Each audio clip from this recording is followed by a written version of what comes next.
All right, you obviously know the show, and of course you know the faces. This hour has 22 minutes. It brought you Rick Mercer, Colin Mockery, Sean Majumder, Mary Walsh, and the list goes on and on.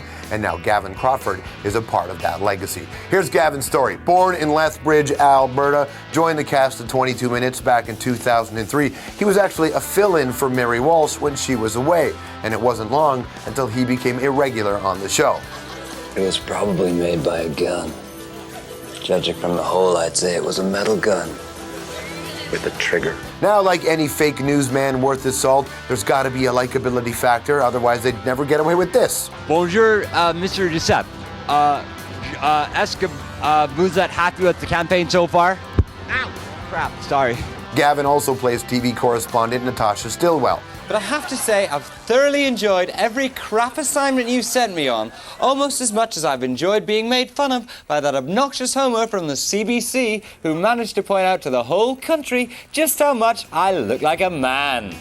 And he has the ability to take a controversial story and, well, make it controversial. Look, you can't single out a whole race like that. Oh, no, we don't. We single out many. Jewish kids can't play either, but you don't hear them complaining. Okay, you do, but that's just what the Jews do. Now, Gavin's career includes more than just the beautiful jewel that is 22 Minutes. You know, before he moved to Halifax, this guy had his own comedy series called The Gavin Crawford Show. Perhaps you recall it from the Comedy Network. And this summer, Gavin is a part of another massive brand. Of course, you are familiar with The Sound of Music.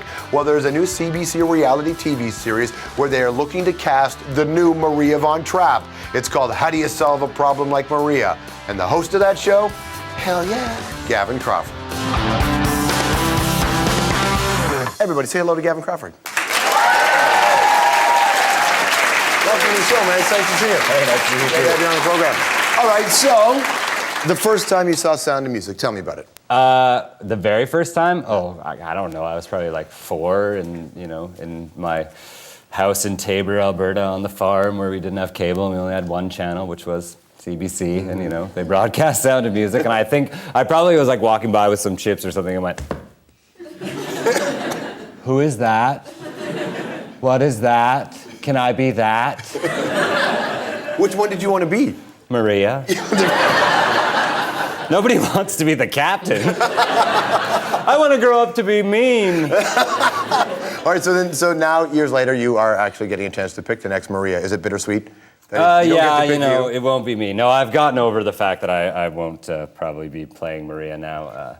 I'll hand it over to the actual girls who are young. And no, it's great. I mean, it's really fun to watch these girls and think, wow, that's such a great chance for you. Well, how does the show work? Because it's not like a regular, people would think of these shows, they think you just cast a singer. It's not like that, right? No, I mean, it starts with thousands of girls. In the first 2 episodes, they kind of whittle it down from 1,000 over the course of the first 2, goes down to 10 with the help of Andrew Lloyd Webber. Lord Andrew Lloyd Webber. Mm-hmm. He actually is a lord, but now it's called Lord Andrew Lloyd Webber. And then once there's 10, then they start performing live every week, and Canada votes. They pick, they cast. So hopefully they do a good job, or do you have faith? He's going to lose money. Do you have faith in Canada to pick the right Maria? I think so, yes. I think Canada will pick a brilliant Maria. You do? Because, yeah, I think we will. Well, I know I've seen the girls, and I mean, there's a lot to pick from. So there's room for error. It's not like there's horribly shrieking Maria.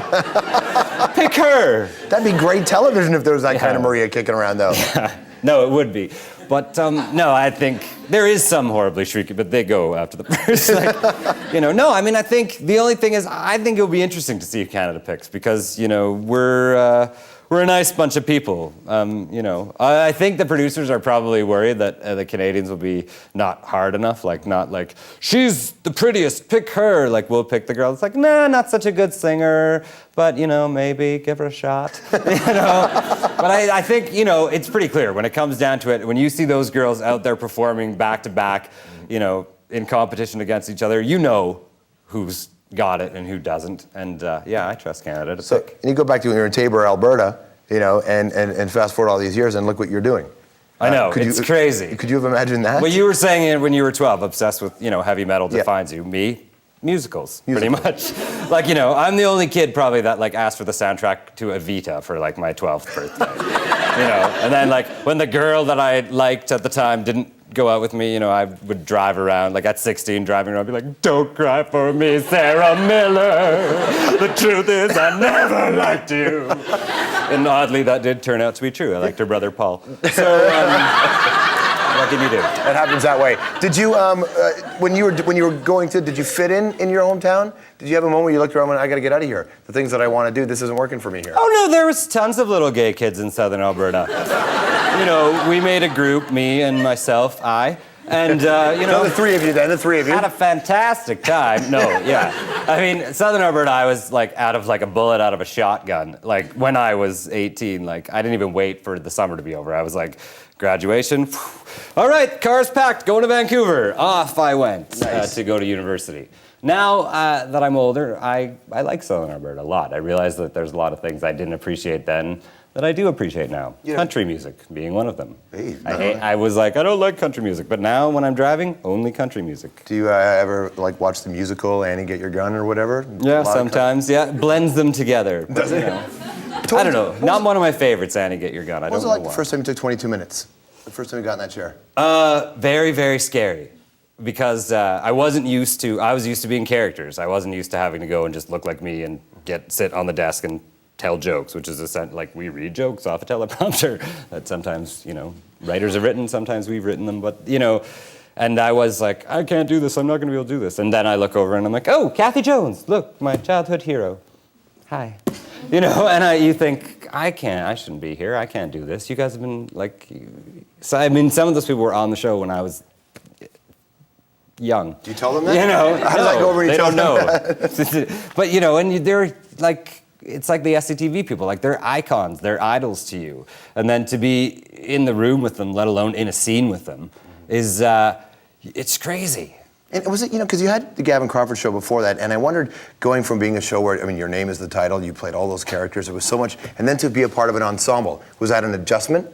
Well, yeah, because it's not all about me, and it's not named after me, and like there's Sean and Mark, like, you know, and like, you know, I mean, they're nice guys, bad comedians, and stinky people, but other than, you know, no, it's great. It's the only reason I did Gavin Crawford show all myself was because that was all I knew how to do. I mean, if there would have been people who would have cast me on another show with other people to play with. Mm-hmm. I would have done that, you know. People always, at the time when we made Gavin Crawford Show and we called it Gavin Crawford Show, no one called the show after themselves in Canada. Like, and since there's been Sean Cullen Show, Jessica Holmes Show and stuff like that. But at the time, there were a lot of people who were like, ooh, smell you. You must think you're awesome. But really, like, we were just like, what are we gonna call this show?